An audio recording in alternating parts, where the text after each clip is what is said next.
Well, guys, I've got good news and bad news.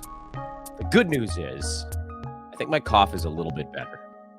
The bad news is the healing process, if you can call it that, has resulted in some pretty significant laryngitis. So I give you all full permission to laugh at me when my voice cracks like a prepubescent iteration of old man Vespris. That'll be awkward young man Vespris, I think, is actually your host today of Fantasy NBA Today. I am at Dan Vespris on social media. But again, I am going to be keeping my words to the bare minimum on today's two shows. First thing this morning, we've got a sell high episode. I put together a fun one today for you. I think yesterday's buy low, we already saw one player cash in on it, and that was Jared Allen. I know the Cavaliers game went into overtime, but he also had foul trouble on the way there.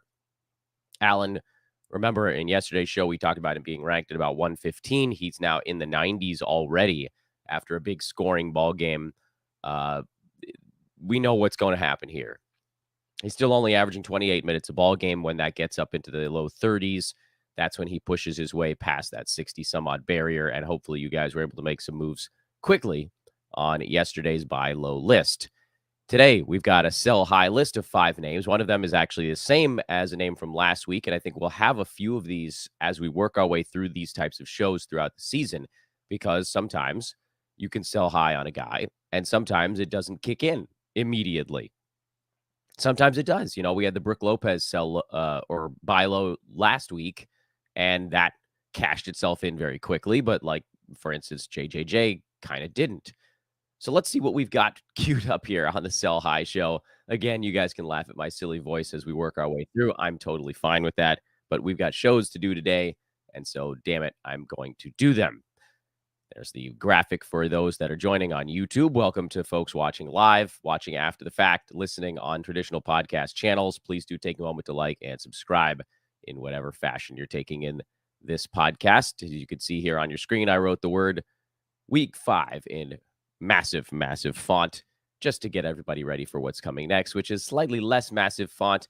And the first sell high on the list is the King, LeBron James, who's having an unbelievable start to his season. He's ranked somewhere between 12 and 14, depending on what site you're looking at.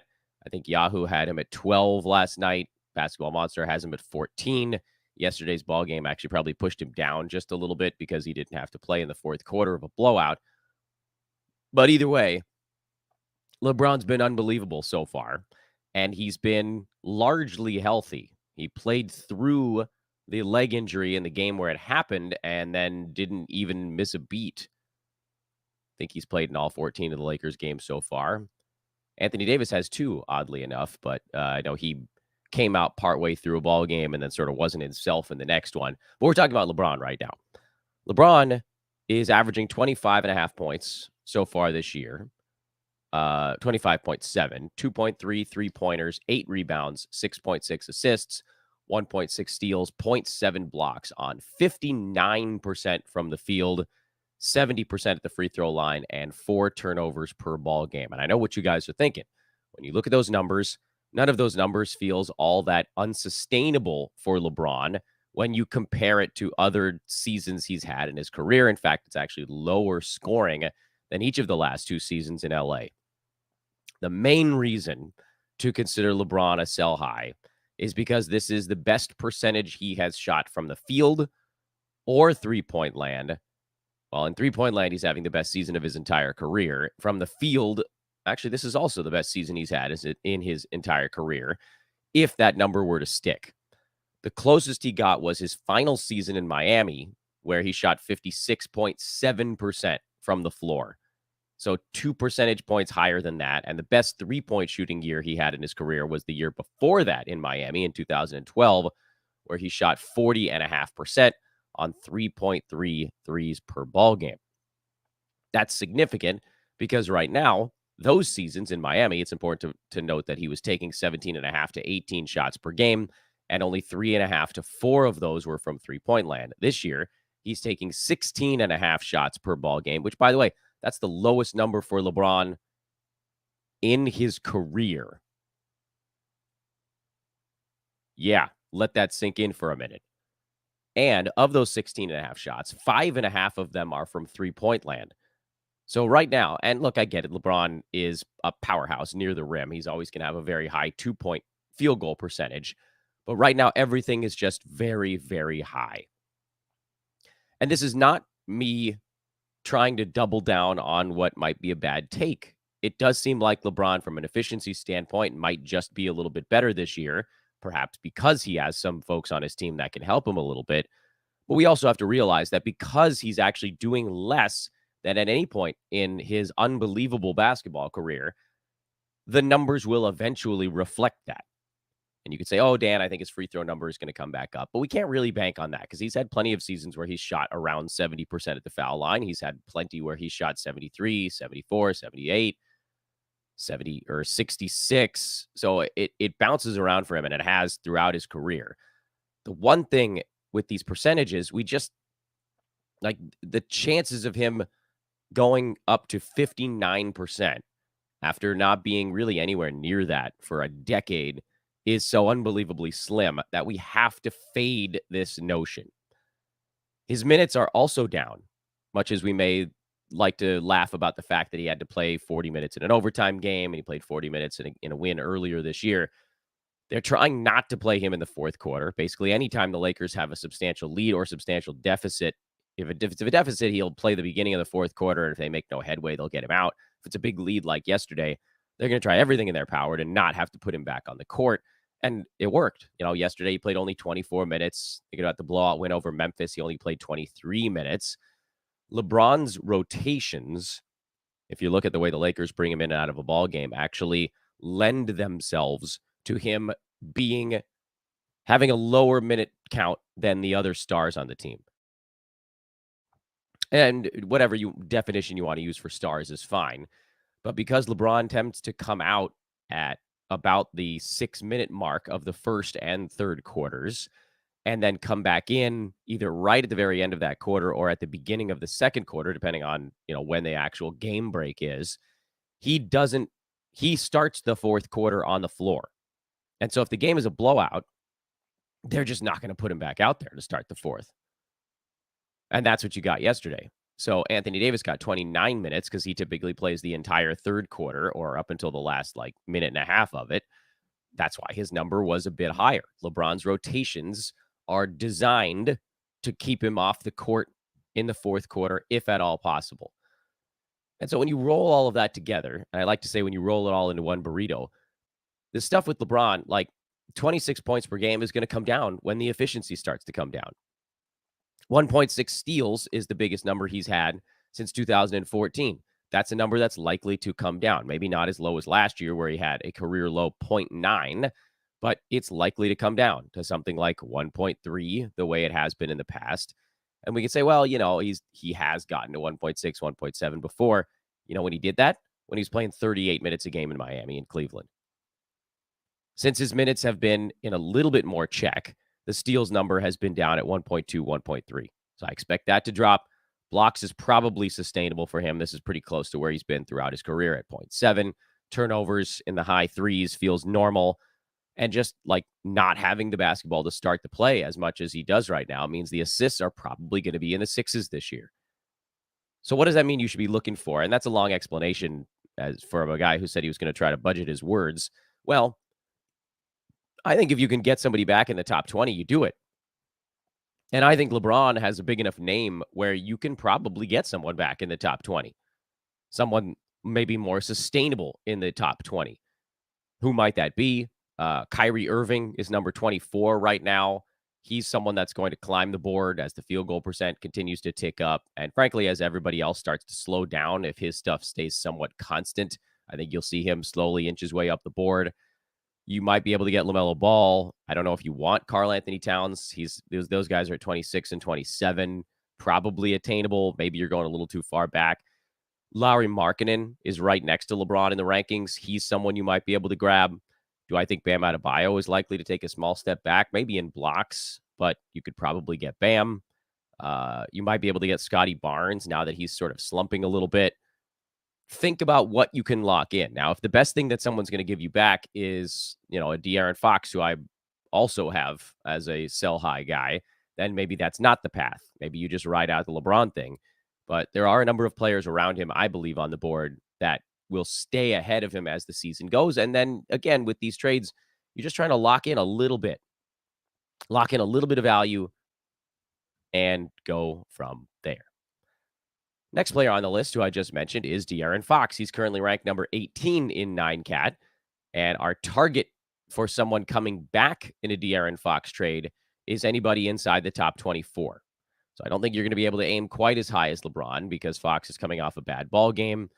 And also, I feel like people maybe don't fully trust that he's this good yet. And to Fox's credit, he is extraordinarily good at basketball. But we also have to be acutely aware of the fact that he's more than doubled his three-pointer output at any point in his career previously. He's shooting as good as he ever has from the three-point line. He's also taking 22 shots a game, which is 3 more than he has ever done in the past, even though his minutes have stayed pretty much exactly the same, and that's reflected in the rebounds and the assists pretty much being the same as they have been. Also with Fox, and I guess this maybe it sticks, but his steals are extraordinarily high so far this year at 1.8 per ball game. That's a number we expect to drop off a little bit as well. And when you roll it all together, again, we're rolling this up again. You expect the three-pointers to dip. Like, how could he possibly take 9 three-pointers a game and keep his field goal percent as high as it is right now? All of these numbers seem likely to dip. Field goal percent, number of three-pointers per game, steals is likely to dip. Turnovers are actually extraordinarily low right now for De'Aaron Fox, so those might actually tick up in the wrong direction. He's having an unbelievable year, but I don't think he's going to stay inside the top 20. And so if you can get somebody maybe a half round behind him, like some of these guys we were just talking about, a Bam Adebayo, a Kyrie Irving, I don't think you're going to get LaMelo, but if you could get Cat, I would. If you could get someone like a Kawhi Leonard, it might be worthwhile, who's a little bit of a buy low right now.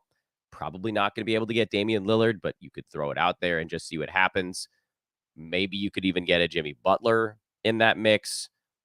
These are all reasonable targets. And like with Butler, the thing right now is that his assists are really low. I figure those will probably continue to slowly work their way up the board. But these are guys that I would consider offering up De'Aaron Fox for, who I think they slowly kind of pass one another. And I think you ought to be able to do it because he's put up some very big numbers so far this year. Third name on the board is Herb Jones. He's the repeat offender on this list. But you know what? When he's been good for another week, that actually means that you are getting closer to being able to cash in on him. We talked last Thursday with Josh Lloyd on the show about what you could get for Herb. And he was like, honestly, I don't know that you're going to be able to get much for him because people don't trust that this is what he does now. And that is probably still the case, but slightly less so. Because every week that Herb continues to smash is a week of proof for people who didn't think he was going to be able to sustain it. Question is, of course, how long before people fully buy in? Right now, he's at 12 points. Basically, I'm rounding up. 2 steals, 1.6 blocks, 4.3 boards, and about 3 assists per ball game on a career best 51.8% from the field. Career best 88% at the free throw line, and he's getting there more often than he has in the past. It just doesn't seem like all of this stuff is likely to stick, especially when you consider the fact that almost half of his field goal attempts are from three-point land. Right now, he's making almost every two-pointer he takes. He's 2.8, if you want to do the math, 2.8 out of 4.4 from two-point land so far this year. Everything is way, way up. And if you compare it to earlier season or earlier career numbers, the steals, I mean, maybe he could be a 2-steal-a-game guy. We know he's one of the best defensive players in the NBA.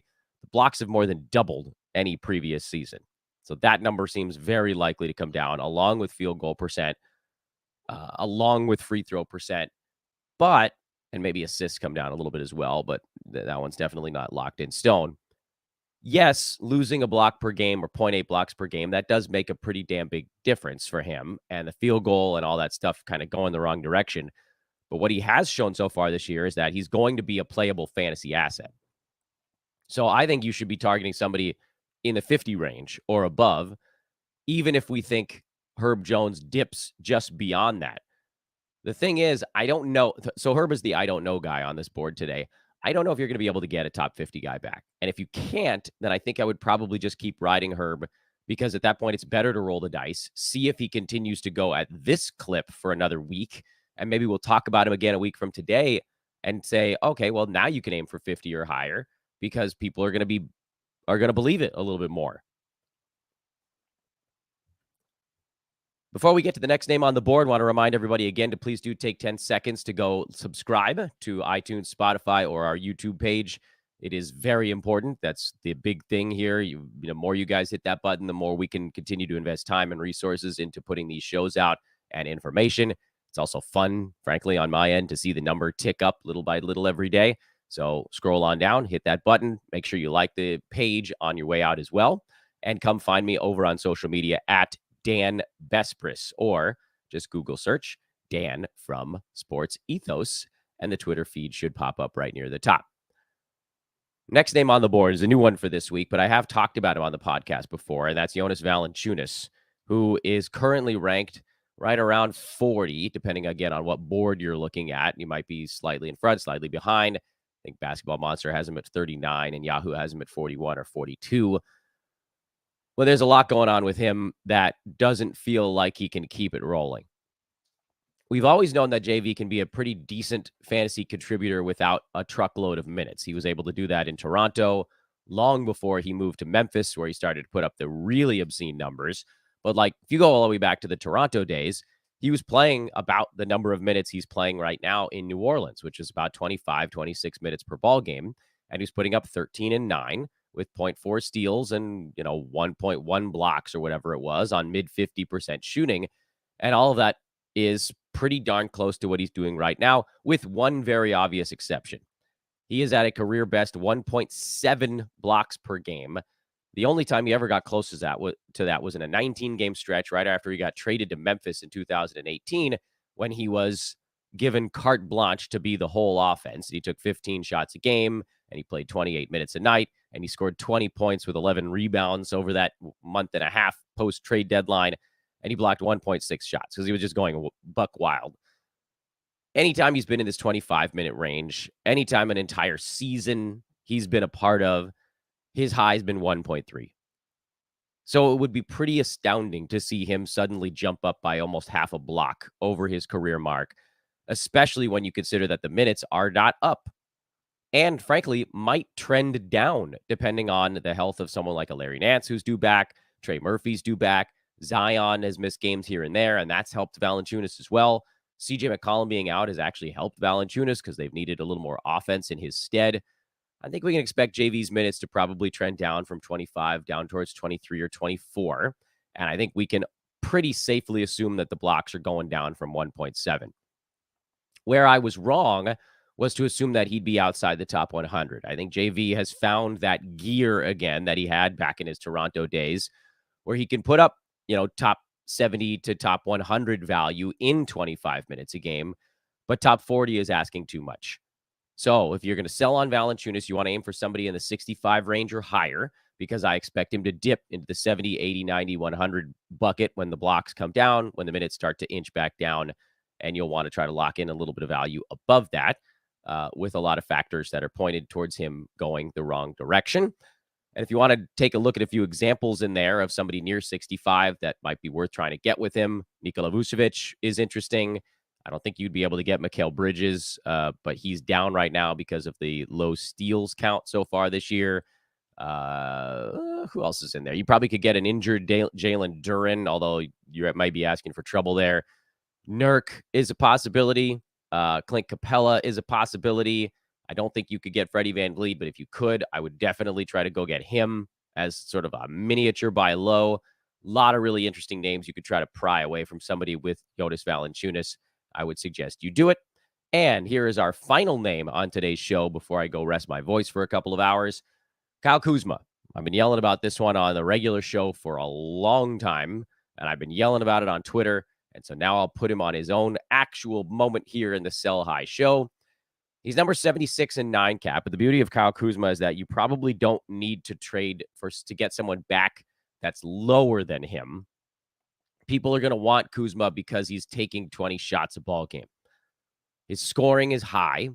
That's what people look at. So you're going to use his high points total to go get yourself somebody ranked nearby that probably doesn't score as much, but has a much better future over the course of this year. And that's not to say that Kuzma is going to do less as the season goes on. In fact, this may just very well be his job from now until the end of the season. But what we do know about Kuzma is number one,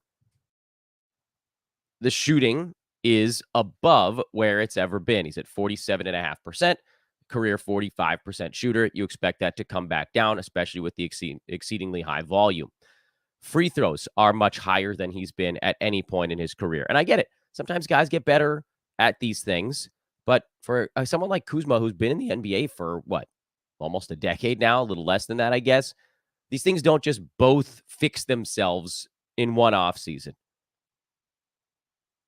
The other stuff with him is all pretty sustainable. You might see the turnovers come up a little because he is handling the basketball so much, especially coming off of that 13 assist game. The minutes, I don't know what to do with those. Washington's so bad. I mean, maybe they tick up the tiniest bit, but I wouldn't worry about it because the usage is as high as it's ever been. The thing is here, because there's so much volume involved in what he's doing, any slippage on percentages hurts his ranking a lot. Remember, he started the year shooting 49, 50, 51%, and that's when he was like a top 50 guy. It's come down 2 to 3 percentage points, and that slipped him all the way to the mid 70s, late 70s. That's where he is now. Another percentage point, he slips another 15, 20 slots. It just doesn't take that much to move him. So the nice part about Kuzma is that you don't have to aim low when you're trying to get somebody back. Jalen Williams is ranked 87th right now. I know he's dealing with a hip injury, but that to me would be a wonderful buy low, sell high pairing if you could pull it off. Brandon Ingram is probably a slightly safer, not that dissimilar version of Kyle Kuzma. You could try to aim just a couple slots in front of him and get someone like a Keegan Murray, who's only shooting 39% and has basically nowhere to go but up the rest of this year. D'Angelo Russell feels like he's pretty locked in the 60s and 70s this season. That's someone that's probably pretty safely there. Let's see who else is nearby. I don't know if I'd go for his teammate Daniel Gafford. The minutes have been too up and down. Mitchell Robinson, who, yeah, he's going to kill your free throw percent, but he's been on his way up since the field goal percent finally came around. You might be able to aim even higher. You might be able to get somebody. We just talked about Vooch a minute ago. You might be able to get Vooch if somebody's afraid of Chicago blowing things up. You could probably get. I don't think I'd go for John Collins because I feel like he'll slip when Walker Kessler comes back. But I don't know if he slips as far as Kuzma does. So maybe John Collins. That'd be a pretty easy one to get. I think I'd work my way down to him on the board. Maybe a Michael Porter Jr. since he's been slowing down, but likely we see the free throw field goal percents come up for MPJ. A lot of options you could attack with Kuzma because his scoring is so high.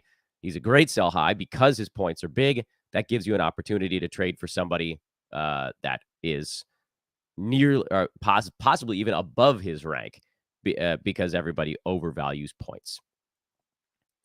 All right, folks, thanks for bearing with me with my laryngitis version of our Sell High show today. I think we're at the end of the line here now. So I'm going to put my face back on the board. I'm not going to be taking questions in this one. I'll try to take a few questions in our daily recap show that's coming up in probably about 2 hours or so. Thank you again. I hope you guys will help share this show, whether it's again on social or by just clicking like and subscribe. And make sure to check out our pals over at manscaped.com. Promo code there is ETHOS20. Get 20% off and free shipping on your order at manscaped.com. And head to sportsethos.com. If you want, by the way, if you guys like the stuff that I do on social media, I do it earlier in our premium Discord, which is available to all Fantasy Pass subscribers. So if you get a Fantasy Pass, that starts at just $6 a month over at Sports Ethos. Join the Discord. That link is in the show description. And let a mod know you have the Fantasy Pass so they can turn on the private channels. One of them is the Dan Vespers Real-Time Thoughts thread. You'll get all of my thoughts as they hit my brain. Most of those come out quickly during the week, not as much on the weekend. But I've heard from a lot of folks that that is one of their favorite parts of the in-season Fantasy Pass. So hopefully you guys will give it a try. Help power the Sports Ethos locomotive. Because, yes, all I ask you to do really for this show is the free stuff, like hit the like and subscribe button. But every once in a while, I got to poke you and say, hey, a couple of bucks in the coffers at Sports Ethos really does go a long way as well. Have a wonderful couple of hours here on this lovely Wednesday pre-Thanksgiving morning. I'll talk to you guys with our recap show in a couple of hours, and we'll be back with you then. So long for now, everybody. I'm Dan Vespris. Later.